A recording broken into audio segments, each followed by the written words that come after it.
Welcome to the Ivory Attic, story time from academia. I'm Ian Isherwood. I'm Kurt Andreessen. And we're here to just have a conversation between the two of us to start our podcast. Yes. So the first thing we're going to think about is, what are we doing in this podcast? It's a very good question. Does the world really need another higher education podcast? That's obviously it does not. But we need this, and that's why we're going to do it. I think we need it, and I think some other people might need it too, or we might have envisioned that other people will need this podcast. Well, we will tell other people that they need it. I think we'll tell them every single time we do it. That's really correct. Both for the people who listen to it and for the wonderful guests that we're going to have on. Yes, who will be much more entertaining than we are. Right. And have much more to contribute. Well, and are more interesting generally. Way more interesting. But that's the role of people who interview, which is to get the other people interested, make the other people interesting. That's it. And to make sure that people who are more professionally and more personally accomplished and impressive than us have a forum to be able to talk about their ideas. Exactly. And the one thing we do bring is that we do know those people at least. We know some of those people, those that still talk to us. Correct. Well, and those who hopefully will continue to talk to us after we do these episodes. I hadn't thought about that, but you're right. This show could be a bad thing, as well as a good thing. Well, it almost assuredly will be. So why don't I think before we get too far, let's talk about what it actually is. So in your mind, what are we going to try to get from people? What are we trying to do? What are we trying to do here? You know, when we first started talking about this idea, one of the things that I was intrigued by was just the idea of getting people to talk about what they're passionate about within their profession and what they're also passionate about within their personal lives. I think the last 3 years, the last 10 years or so in higher ed have been difficult times, right? And I think reconnecting with what led to people going into the profession, what they find that drives their passion within it, and also personally, what makes them tick. I mean, we often, you've run into this, Kurt, where sometimes we talk to our students, and our students see us as just the professor or the persona, right? Absolutely. And they don't see us as a person. So I want to learn a little bit more about our colleagues and who they are as people. Yeah, and I think that's it. And you know, one of the things that we are both just amazingly aware of, and we should mention, we are coming from very different places. Ian is what you can tell. What are you coming from? What do you consider your background? Yeah, so I'm a historian by training, right. But I'm also kind of a liberal arts casualty. So exactly. I teach in an interdisciplinary studies department. I do some research that has to do with military history, but also with war writing and the culture of war and war studies. And so I'm approaching it from kind of the humanities perspective. Exactly. So, and I am currently a physics professor, but I am also kind of a strange beast that I actually do something called biophysics, where I try to study questions of biology using physics, and tend to look at, in my particular case, things like DNA and all kinds of interesting biological molecules. I bring this up because one of the things that we know, despite our kind of vast differences in where we're coming from, we both are painfully aware at how little actual skills we have, and how this is very true, and how unqualified we are for almost any other job, which is true for almost all of our colleagues as well. And so that is not what we contribute. And the idea is that the whole idea of higher education and of the academy, as was really construed, is that we should have some groups of people that don't do anything but just think, and help other people think. And that, I think, is the general idea behind it, from what I understand. You're the historian, so...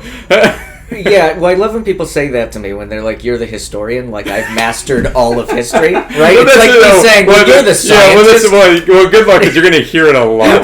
This is going to be an ongoing. But sure, we'll go with that. Sure, yes. And one of the reasons that we like doing what we do is that we love teaching, and Right. teaching is essentially showing people how your profession or how your discipline actually works. Yes. But also showing them that it's fallible and that you make mistakes and Yes. it's okay to make those mistakes because Yes. we're all scholars kind of moving in the same direction. Absolutely.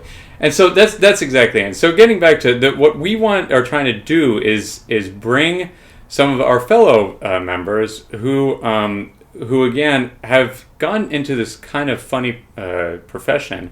And talk to them about what they are actually supposed to be doing. That, again, the idea, and I think the general idea of how we hire people and why we create this place is that people are supposed to be experts, and they're experts in the very specific thing that they do because they were very interested in that one thing.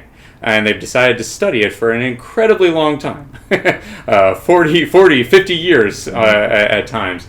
And so the idea is that why not talk to people about those actual things? And this happens a little bit, I think, in other venues, but often it's very focused.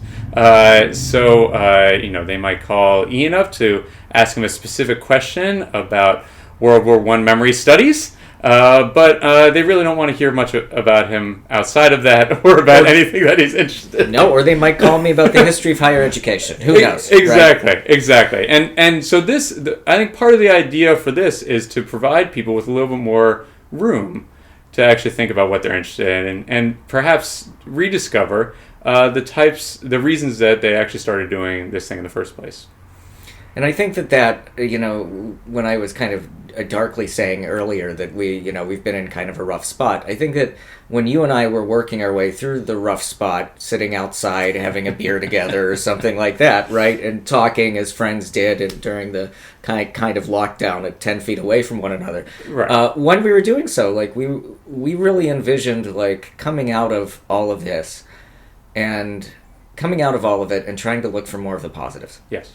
And yes. I think what we're trying to do is just to interview people to understand a bit more about what makes our friends and colleagues tick, to also interview people from different institutions and different disciplines. Absolutely. And not always professors. Not always professors, right? Because the academy is broad. Exactly. It has lots of people coming and contributing in different ways.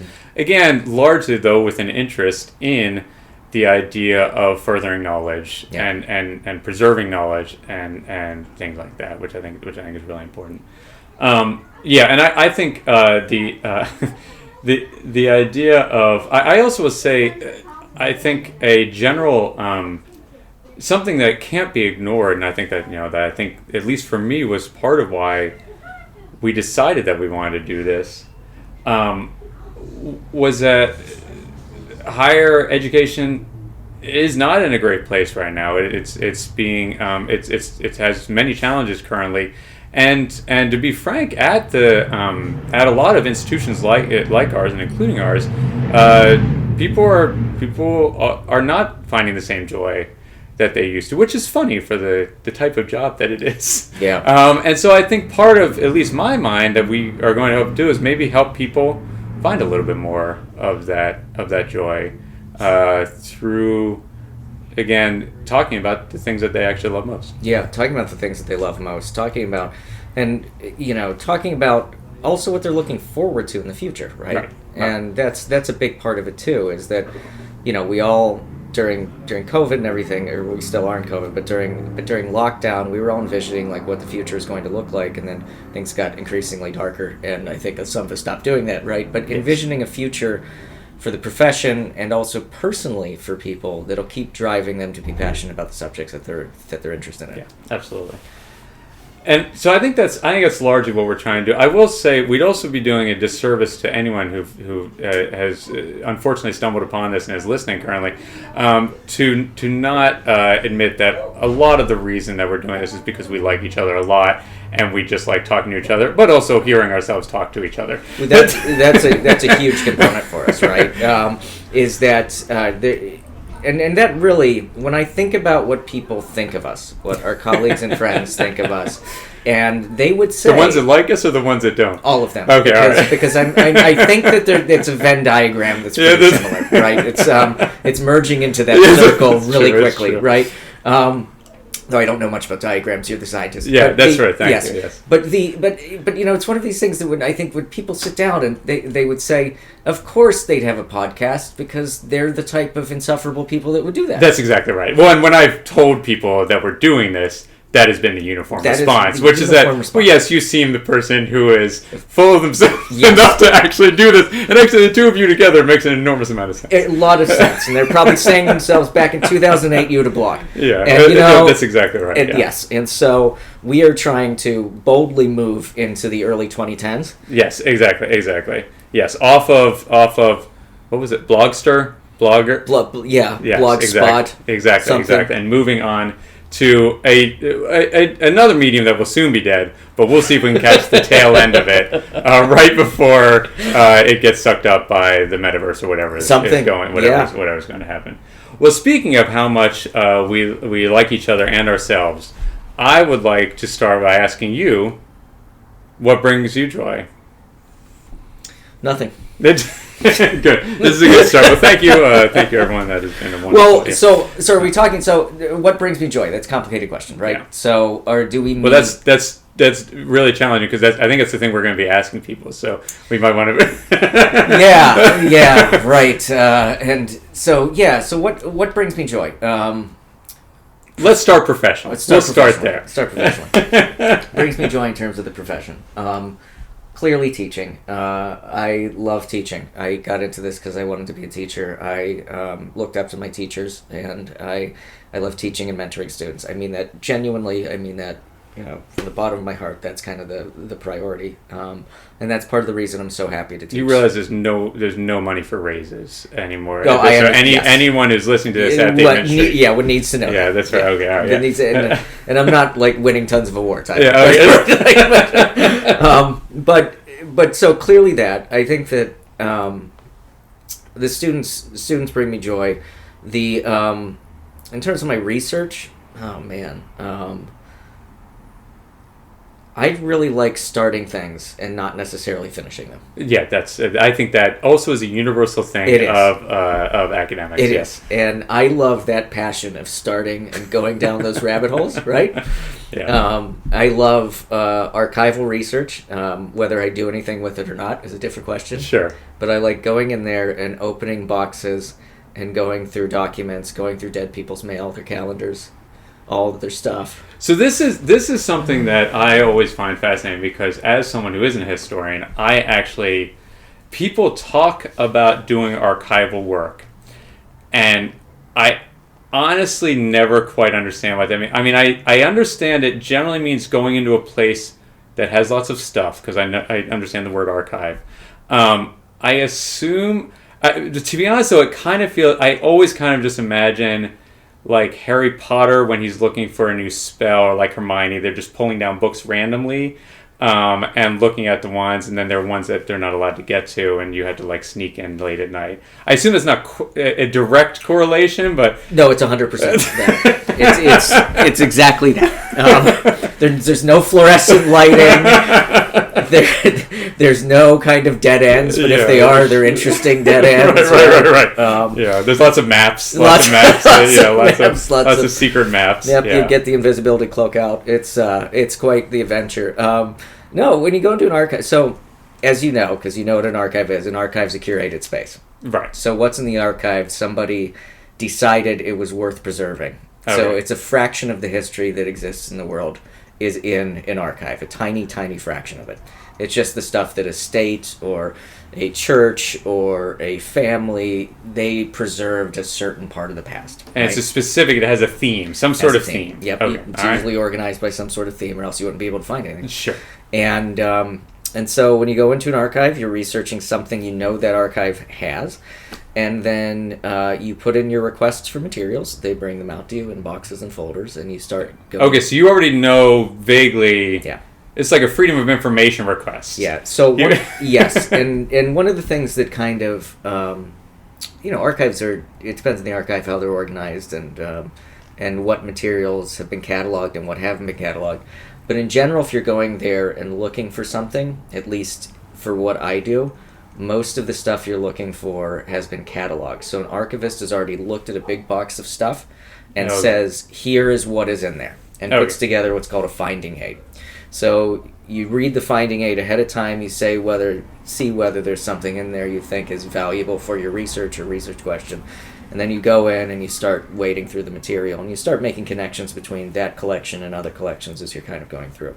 There's also collections that are not as well cataloged, so sometimes they just come out as a huge box of stuff that hasn't really been cataloged or put together nicely with a finding aid yet. But for the most part, the stuff that I work on, somebody's already looked at. So whenever somebody, if I was to say to you, man, I discovered something amazing in this archive, there's probably an archivist that's already seen it. Okay. And there's probably a researcher because that's what already always confused me about, because when people said, all right, I found something, I thought, well, was it just stuck underneath something? Sometimes it's like when you're flipping the book out and the secret code comes out and then you find the treasure. That's kind of. So yes, definitely. There's lots of treasure. There's a ton of treasure. Not a great profession if you have a mold allergy, by the way. So I always give myself a little spray of Flonase before I go in. So one of the things I think when people oftentimes say, "I found this in an archive," what they mean is they found something specific for their research in the archive. Okay, got it. Right? Got it. Okay. But the archivists usually know that it's there. Sure. Or that it could be there, right? Right, sure.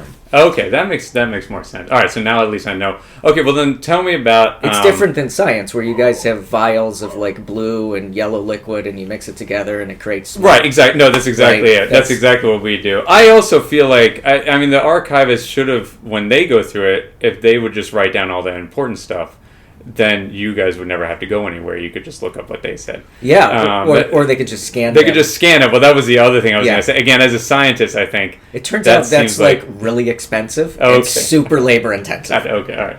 Okay, that sounds that makes more sense. Think about it. If you have 1 million documents... that's too many. You should throw away most of them. And if you have a staff of you and 2 interns, right? Okay. See, this is what archives are selecting, because somebody looks at it and says that needs to go. Yeah, we should throw this out. So what's a project that you're working on right now?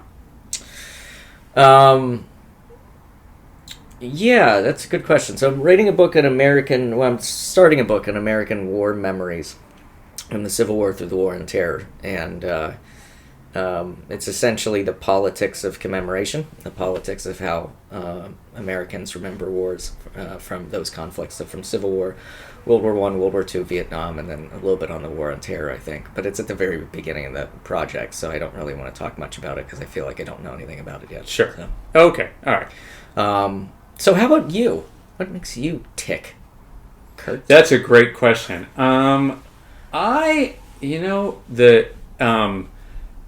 What brings you joy? Yeah, well... the tables of truth. It's true. The things that bring me joy,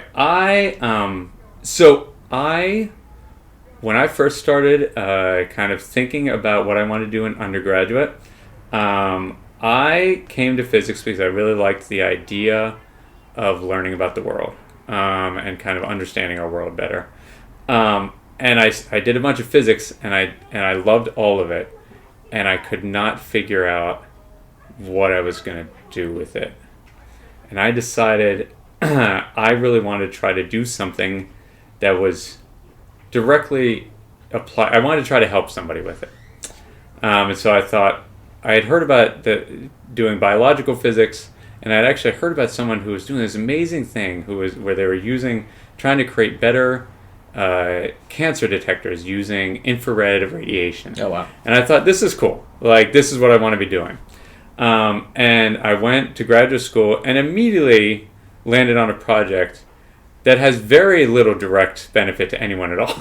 But that was very interesting. It was looking at things like looking at how DNA works inside of our bodies, how it gets inside of our bodies. We have enormous amounts of DNA in our bodies. That I'll give you the fact that I always give people, which is that the amount of DNA we have, if you laid it end to end, would reach out to Pluto, back here, and about halfway back out again. Just in you, if you laid it end to end. And so one of the things that we're really Pluto that used to be a planet.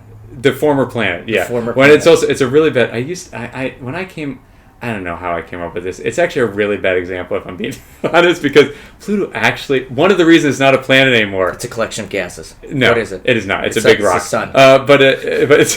But it moves a lot. It actually, when I say from here to Pluto, the distance it is from us changes a lot, and so it's a dumb example. But it doesn't. Wow. The point is, it's big. It's big. It's far. So it gets closer and then farther. It gets closer and farther. It's moving all the time. It has an eccentric orbit around the sun. It doesn't matter. But so the point is, there's a lot of DNA.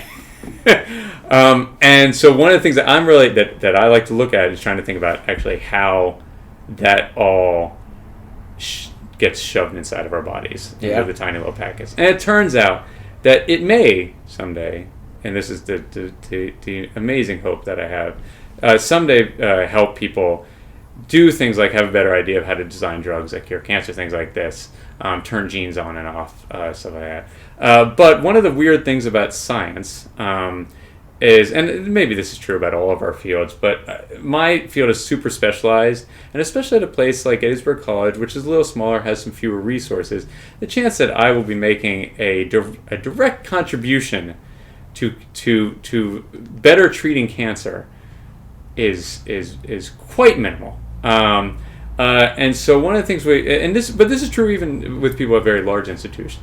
One of the things is that science is this weird collective where we're all kind of doing stuff together, and so the actual chance that any one person is going to make an enormous discovery that helps out a lot is actually pretty small. But the one of the things about scientists is that they you kind of have to do this weird thing where you're always kind of imagining this wonderful thing that your contributions will eventually contribute to, while you're doing this tiny little minuscule part of it. It's kind of, like, it's almost like, I mean, it's 1,000 or 10,000 piece puzzle, and what you're doing is trying to make a slightly better piece that's in the bottom right quadrant of that 10,000 piece puzzle, and hopefully making it just a little bit nicer so that it fits in a little bit better.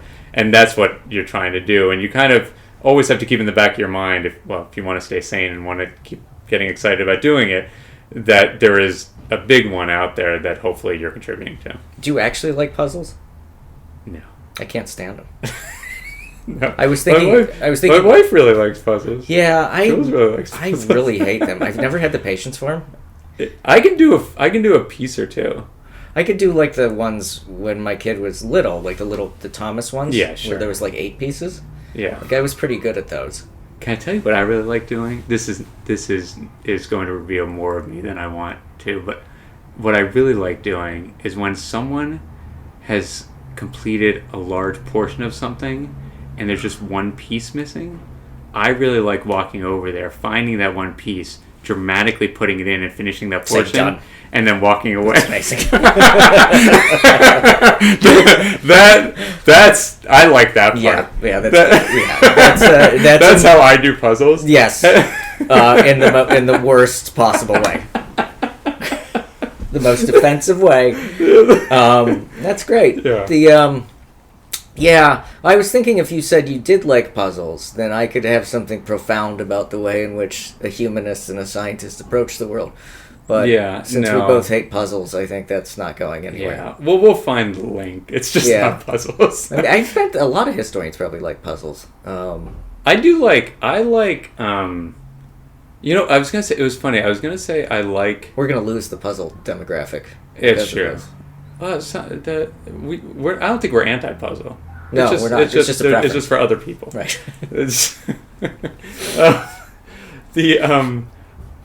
I was gonna say that I like puzzles, like math puzzles and stuff like that. But I don't even know that that's true. I think I do like, just like everyone, I think I like things that I can incrementally get better at. and feel very satisfied with at the end. Yeah. Which unfortunately is actually not science. It's what we sell science as a lot of times, but it's not. The sad fact is that a lot of science, and I apologize to anyone who's thinking about being a scientist, because I'm going to ruin it all for you.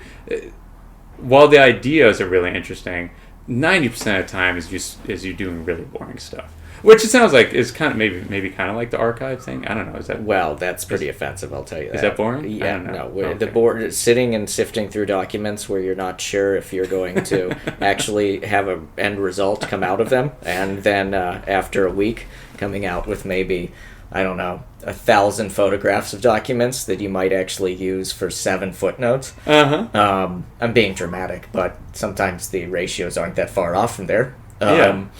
So that does sound like science, actually. That is actually like science. It does. There's the connection. Well, and there's another connection in that I think that at least this is true for me, and I think it is true for a number of my colleagues, is that the more you practice history, the less sure you are about your subject and your knowledge within the subject. Right? Absolutely.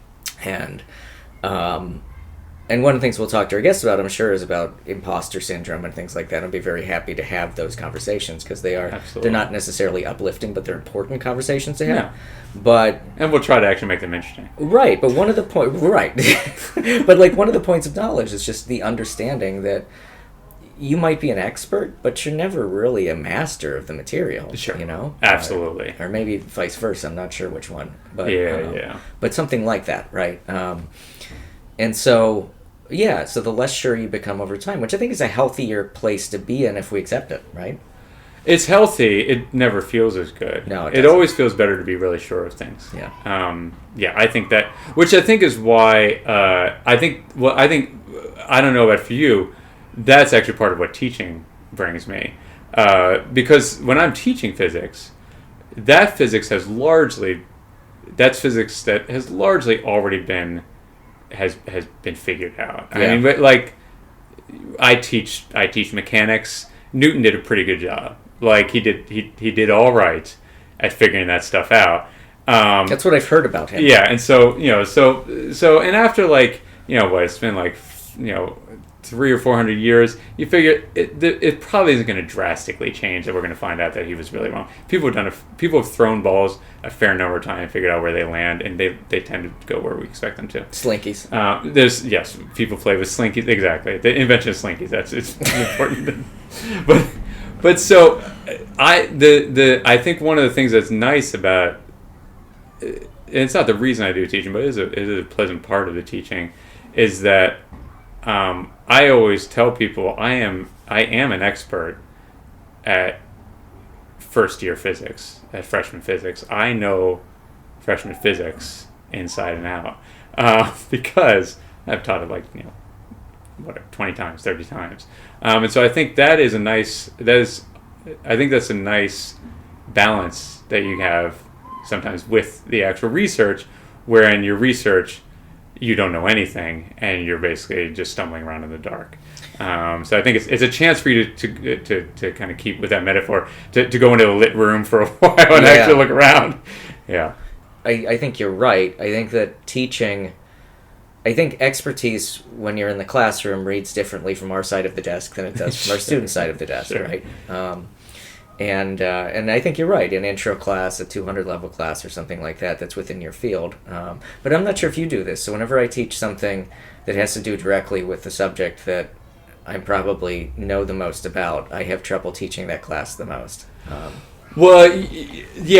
think yes, that is absolutely true, because you understand that subject on a much deeper level, and so when you were saying things, anytime you're teaching, you are, especially at the undergraduate level, you are always doing some level of simplification. Yeah. Because you have to, because you have, whatever, 20 years of knowledge of this field, and they don't have 20 years to learn that in one semester, and so you're having to condense a lot of that knowledge and understanding into a 25-page reading. I was going to say possibly one class, right? If that, right? Exactly. And so I think, that simplification becomes much harder because in the back of your brain, you're thinking of all the things that you have left out and all the things that you're not saying. Yeah. The subjects that are further away, I think, are sometimes easier because you actually just know them. You've only learned them as well as you need to teach them. Yeah. You haven't learned past that. You haven't gone into all the subtleties that you may be missing. Yeah. And then the Romans invented the toga. Exactly. And then they had a senate, right? Exactly. It's close enough. It's close enough. Like it's broadly there. Yeah. Which is funny because getting to what is currently bringing me joy, and I think and this will come up I think as we continue on with the podcast. That I'm currently doing lots of stuff where I kind of play around with thinking about cocktails and science of cocktails, things like that. And so You've experimented on me. Exactly. Well, so part of why it sounded worse than I did. Yeah, that's We'll think about editing. I was going to say we'll consider editing that out, depending on our audience. But the thing that's been really enjoyable about that, and currently writing about that type of thing, is that it is more of it's not research, it's teaching, and so you can have that kind of niceness of, I'll explain to you how color works. I'm not a color expert. I don't need to be a color expert. I know how light works better than you do. Right. And that's all that matters. I'm going to give you a fraction of that knowledge. It's I know more than what I'm saying, but not an enormous amount more than what I'm saying, which is kind of perfect. It's great. You don't have to worry about all those subtleties, and even the slight ones you brush aside because you don't care about it enough to really worry about it. And you've done some popular stuff. Do you find, are you able to get into that when you write for popular press? Do you find being more simple or being able to write at a lower level, is that easier or harder? So it's interesting. I've never written anything that's terribly popular, but I have written in theory. I have written for the public. Yeah. I've heard you had a blog, which are very popular. Yes. But now a podcast. Actually, I think it was which also is becoming less popular the more we talk. Right. Well, and I think it was also on a social media platform that is increasingly becoming obsolete. Yes, that's right. One of the things, it's funny because one of the things that my wife told me when I had some insecurity about my first book coming out was she said to me, I was writing the book, I was unsure of whether it was any good or anything like that, and she said to me, you teach this stuff well, you teach it for a living, why don't you just write like you teach? Uh-huh. And I don't know if I entirely followed that advice because it was an academic monograph, but Sure. it was really really good advice. Yeah. Because the advice essentially is stop beating yourself up about this. You know more than some of the people that are going to read this. Not everybody, but some of the people. Yeah. You've been researching this for a long time, so just teach people about it. Yeah. Well, and even for the people who do know all of it, if they give you a hard time, you can just tell them, well, you could have written the book. Yeah. Which is what I honestly think about when I get some of those insecurities. I think, well, okay, then they can write the book. Right. But they haven't, because if they had, you wouldn't have been able to get the book published. That's and so I think that's it. I think we've blathered about our specific selves probably long enough. I think definitely. But we could, I think it would be useful. Do you think it'd be useful for us to talk about the format? Yeah, we should talk about the format. That's a great idea. Yeah, let's talk about what we're actually going to do. So first of all, I'll start up. Ian's looking up his notes as he's a diligent note taker, which I will ascribe to his historian tendencies.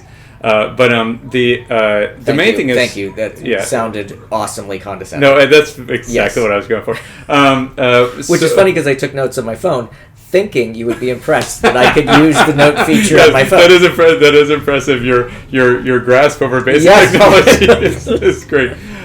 So the general format is going to be that we are going to. I will start as saying that we are going to bring, as we stated before, people that we know or that we are interested in talking to, and talk to them with a specific eye towards bringing people who have had some sort of academic expertise or who've worked in the academy in a way that we find interesting. Yeah. And then, what are we going to ask them? What are we going to talk to them about? So what are we going to talk about? We're going to do the front end of the interviews, talk about the stuff that we were just talking about. Weird story in academia. That sounds good. There are lots of weirdos in academia. Lots of weird stuff in academia. That's good. And some of those weird stories are not going to be happy stories either. Oh, so we're going to bring it down sometimes. We gotta keep it real, right? That's what we. That's what not we something do. we normally do. No, we don't. No, that's another thing nobody says about us, yeah, right? That's exactly right. They're the least real people we know. So we're gonna have a couple segments. So one of the things, Kurt, that you came up with was a professor style segment, right? Oh, that's good. Where, because one of the things that's kind of cool about this job is it doesn't come with a dress code. It comes with absolutely none. It comes with no dress code. Yeah. For the most part. Not all institutions are like that, but a lot of them, I'd say most of them probably. Ours definitely. Yeah, ours definitely. So we want people to talk about their aesthetic, what their style is. We should probably talk about, because I think we've talked about our reputation on campus. We should probably at least just briefly mention where we're coming from that standpoint. Yeah. Well, we probably should. So, and this will help explain. What we're doing with this. Yes. So Kurt and I, how would you describe our style? Well, I would first say I think we're known. I think we. If we were asked to describe our style, would talk about it way too long.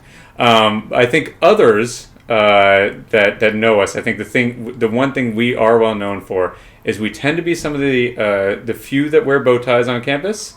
Or ties. Or ties in general. But I like ties. Absolutely. It's some of that's the whole thing. That's the point. And I think we're some of the only people who wear suit jackets on a regular basis. And I think that makes us a little bit of an anomaly as we're walking around campus. And which is funny because like when I consider a dress down day for me, yes, it's like today, right? Because I'm in kind of wrinkly corduroys. Corduroy, tweed jacket, bow tie. Yeah, yeah, it's kind of a dress down day. No waistcoat. The flip side is that I think sometimes when people look at people who are wearing nice clothing, or when they're wearing like dressier clothing is a better way to phrase it rather than nice clothing, because there's lots of different types of nice clothing out there, but when people are wearing traditionally dressier clothing, then people tend to think that we're judging other people for not. Right. But I think our clothing makes us feel comfortable. It makes us feel happy. We like dressing up. We get joy out of it, absolutely. That's something we get joy out of. But one of the things that truly gives me joy is looking at other people and seeing their style and seeing their aesthetic. Absolutely. Whether it's like mine or whether it's completely different from that. Like, oh, yes, absolutely. I love just seeing people express themselves through clothing. No, and I think that's what is really, I think that's what we want to get out of that segment. We want to talk to people about it. But we also want to have people come on who don't get joy, who don't appreciate it, so that they can tell us just what they think of us. Right. Which I think a lot of people would like to tell us. I think they would love that. And I think our listening audience would like that as well. Exactly. So what we will say is we'll bring people in, have them talk about their aesthetic, and then if they would like for us to help them with their aesthetic or offer advice for their aesthetic, we could possibly do that. I like that. I like the idea both because we're supremely not and completely qualified for that. Absolutely not qualified. That's what I... Right, but I love the idea of looking at somebody and saying, you know what would go really well with that outfit? Yeah. No, exactly. Some kind of a loud chapeau. Yeah. I know from my personal standpoint, there's going to be a lot of suggestions of cravats. Like I feel like that's going to be... One. Yeah, no, that is...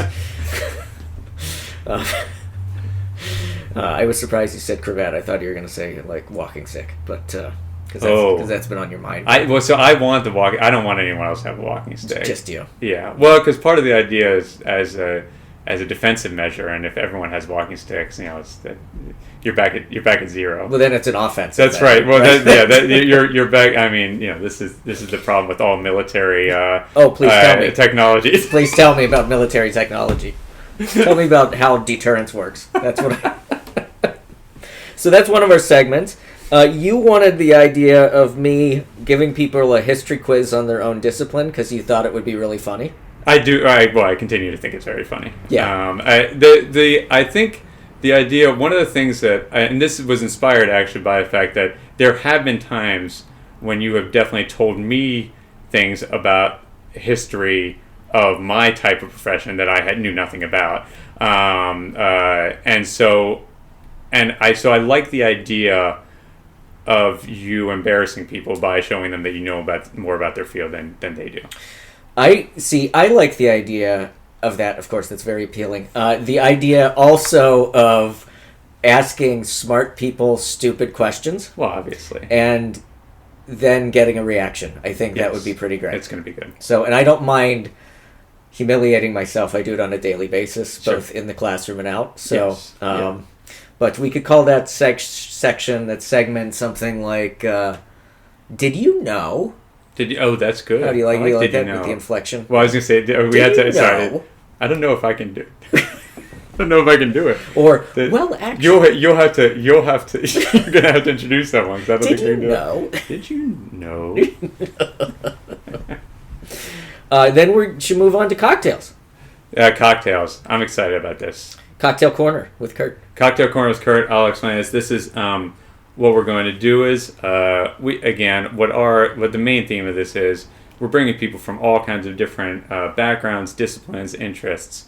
We're going to take the one thing, their background. So, for instance, let's say, in Ian's case, memory studies of World War I, and I might ask him what the name of a cocktail he would want. That would reflect something about his studies. And I'm also going to ask him to describe the general qualities. No, not cocktail qualities, but the general, should it be serious? Should it be humorous? Probably not humorous. What types of things what types of things that cocktail would try to capture? And I will try to do that in cocktail form by creating a brand new recipe. And then I will bring that to our guests and then have them try it live on the air and get their reaction and see whether or not I can capture the qualities of their specific subject. I've got a good one for you. Okay. There was a type of artillery piece during World War I. It's a 75 millimeter French cannon. That's good. Yeah, that's perfect. Yes, thank you. I thought French 75. There's no way. That could be a good one. It can't be created. We could do a trench club. Yeah, it's trench club. It could be like 4 ounces of Everclear chased with some mud water. There were a lot of, I feel like historically named cocktails were really popular back in the day. There is the French 75. There's also the 20th century cocktail, which was named after a train. Oh, really? In the early 1900s. So you could have asked me a quiz. Oh, I should have asked me a quiz. What's the name of? No, okay, it's too late now. The radio flyer. That's a wagon. It's good. Now I want to see if there's a radio flyer cocktail. That's a good sounding cocktail. All right, and then is that all we're gonna have? Oh no, that'll be it. So we're gonna wrap it up. No, my phone fell asleep. Then we might bring in some segments with some correspondence. Oh, that's right. We do have. Those should be a surprise. Though. We're not gonna tell you who those are. No, definitely. But we'll bring in some guests who will be able to report from various areas. Various areas, yes. We will celebrate different people than us, which will be good. For it's good to have other voices. Yeah, exactly. And I think that's it, right? I think that's all we got. Well, wonderful. Well, that sounds great. We should do that. So I guess we are going to do it. Well, we're going to try. Although we already lost our first guest. Yeah, we had a first guest planned and it canceled today. we already lost. We're already -1. We're -1. We're in the hole. We're in the we haven't. So if you want to be a guest. Yeah, that's true. If you want to be a guest, write into it. No. But that sounds good. Well, excellent. Any parting words? No, I have no Great. wisdom. Perfect. Yeah. Wonderful. Well, that's good. Well, thank you all for joining us. And from, what did we name the podcast? Really? It's the Ivory Attic. The Ivory Attic. From the Ivory Attic. It took us 2 weeks to come which up we're with that. which we're currently in. From the Ivory Attic.